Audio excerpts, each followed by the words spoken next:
देखिए, आपको ये पता होगा कि आदर्श घोटाला जो है उसमें पिछले सवा साल से लगातार मेहनत कर रहे हैं।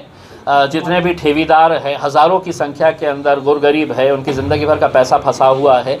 ये महाराष्ट्र के अंदर पहली पद संस्था है कि जहाँ पर लोगों को उनका पैसा वापस मिलने की शुरुआत हो गई है, चाहे वो 10,000 हो या 25,000 हो। एक कम से कम शुरुआत तो हुई है और हम उनको यकीन दिलाए हैं कि उनका एक एक रुपया वापस मिलेगा करके। लेकिन कुछ बातें हमारे सामने आई है जो चौंकाने वाली है और कहीं ना कहीं एक प्रश्न चिन्ह उपस्थित करती है ज़िला प्रशासन के ऊपर और पुलिस प्रशासन के ऊपर। पवन अधाने ये यशस्विनी बैंक का FIR के अंदर मुख्य आरोपी है। इसके माता पिता देवीदास अधाने और उनकी पत्नी दोनों भी पिछले 1 साल से हरसूल जेल के अंदर है, क्योंकि ये आदर्श के अंदर मुख्य आरोपी है। यशस्विनी के अंदर पवन अधाने को ये बताया गया है कि ये फ़रार है, ये एब्सकॉन्डिंग है। ऐसे हालात के अंदर उसकी जो प्रॉपर्टीज़ है यहाँ पर, जिसके लिए जब हम FIR रजिस्टर किया गया था तो सबसे पहले हमने पुलिस से ये मांग की थी कि आप लेटर तहसीलदार, कलेक्टर, तलाठी, सबको है तो मंडल अधिकारी, सबको दे दीजिएगा कि ये आदर्श के और यशस्विनी के जितने भी ठेवीदार हैं, जितने भी ये है डायरेक्टर्स, चेयरमैन, बैंक के मैनेजर्स, उनके कोई भी प्रॉपर्टी की कोई डीलिंग नहीं होनी चाहिए। मतलब कोई रजिस्ट्री नहीं होना चाहिए, कोई बेचना नहीं चाहिए, कोई फेरफार नहीं होना चाहिए।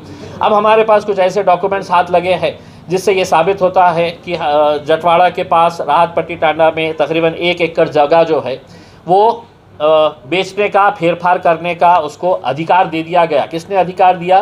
तो यहाँ पर बैठने वाले तहसीलदार साहब ने दिए हैं, रमेश मुंडलोट साहब ने।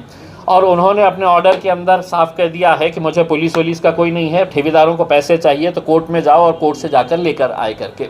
हमारा ये सवाल पैदा होता है कि उन्होंने बाज़ाब्ता मैंने हियरिंग लिया है बोल के, और उस हियरिंग के अंदर पवन अधाने भी शामिल हुआ है। तो सवाल ये पैदा होता है कि पुलिस को पवन अधाने एब्सकॉन्डिंग लग रहा है, फ़रार घोषित बताया जा रहा है, और वो यहाँ पर कलेक्टर ऑफिस में आके बाज़ाब्ता हियरिंग अटेंड कर रहा है। फिर इसके बाद 2 प्रॉपर्टीज़ यही पवन अधाने की वहाँ पे है, पिसा देवी के ऊपर तकरीबन 11,000 स्क्वायर फीट का रोड के ऊपर के 2 प्लॉट्स है, वो बेचे गए। जालना के एक बहुत बड़े उद्योगपति है गोयल साहब को बेचे गए है करके।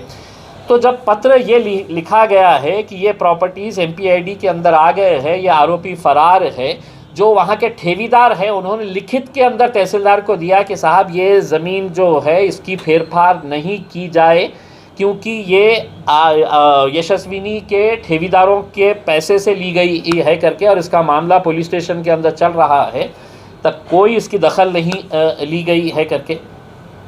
एक प्रॉपर्टी ऐसी है धामन गांव की, जो उस वक्त के यशस्विनी के एक बैंक मैनेजर थे, उनके नाम के ऊपर प्रॉपर्टी थी। वो प्रॉपर्टी उन्होंने बेचे। यहाँ के हमारे मंत्री साहब है, सहकार मंत्री रह चुके हैं, उनका PA है, उनके नाम के ऊपर ये प्रॉपर्टी बेची गई है इसमें। और वो बेचते वक्त तहसीलदार साहब ने ये बताया है कि साहब ये मैं इसलिए बेच रहा हूँ कि पुलिस वालों ने मुझसे कहा है कि जिसने बेचा है, जो बैंक का मैनेजर है, उसका नाम है गणेश नाना साहेब शिंदे। हाँ, ये गणेश नाना साहेब शिंदे अभी भी फ़रार है। बैंक का मैनेजर हुआ करता था यशस्विनी पद संस्था का। FIR रजिस्टर हुई थी यशस्विनी की, तो उसमें 16 लोगों के नाम है, 14वें नंबर के ऊपर यही नाना साहेब है। इन्होंने प्रॉपर्टी बेच दी। अभी किसको बेचे है? तो हमारे सावे साहब के PA बताए जाते हैं, उल्लास कैलाश साड़वे। इन्होंने ये प्रॉपर्टी ख़रीद ली है। हाँ, और ये प्रॉपर्टी उन्होंने किस बुनियाद के ऊपर ख़रीदी? लिखित के अंदर उन्होंने बताया कि साहब हमारे को SIT के सीनियर PI ने लिखित के अंदर दिया कि सदर पत्र आधारे कळविले की श्री गणेश नानासाहेब शिंदे हे गुन्ह्यात आरोपी नाहीत, हे यांनी लिखितमध्ये तहसीलदारांना दिलं।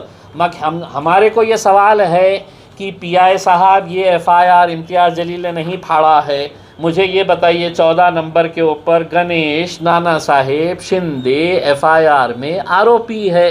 तो तो ये खुलेआम यहाँ पर तहसीलदार साहब के पास आ रहे हैं, हियरिंग अटेंड कर रहे हैं, पुलिस वालों को नहीं मिल रही है।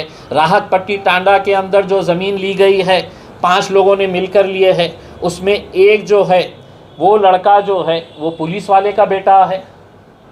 ठीक है, कानून नहीं होगा कि साहब उसका क्या लेना देना है करके उसमें, लेकिन क्या पुलिस वालों को भी ये पता नहीं है कि आदर्श और यशस्विनी के केसेस चल रहे हैं, उनका ही डिपार्टमेंट इसकी इंक्वायरी कर रहा है करके उसमें।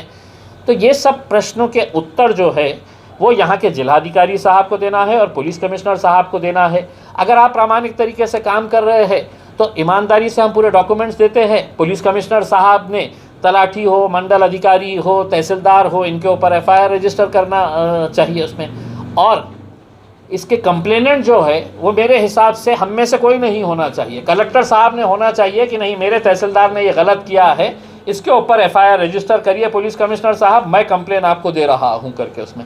वरना ये लोग इतने सालों से लड़ रहे हैं, अब जो जितने भी आरोपी जेलों में बंद थे वो कोर्ट की वजह से बाहर निकल के आ रहे हैं, सबको बेल मिलना शुरू हो गई है। तो बाहर निकलने के बाद ये कितना नंगा नाच करने वाले हैं आप खुद समझ सकते हैं उसमें।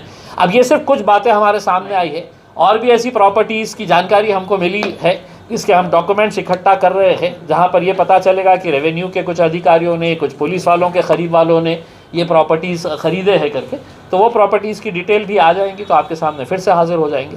कल कलेक्टर साहब को मिलने वाले हैं, कल कलेक्टर साहब को मिलने वाले हैं, पुलिस कमिश्नर साहब को भी मिलने वाले हैं। कल हमने पूरे जितने भी आदर्श के, यशस्विनी के ठेवीदार थे उन सबको बुलाया था, लेकिन कल के दिन हिंदू धर्म के अंदर एक बड़ा त्यौहार और विशेषकर ग्रामीण इलाके के अंदर पाड़वा का त्यौहार जो है वो बड़े तौर के ऊपर ग्रामीण इलाके के अंदर मनाया जाता है।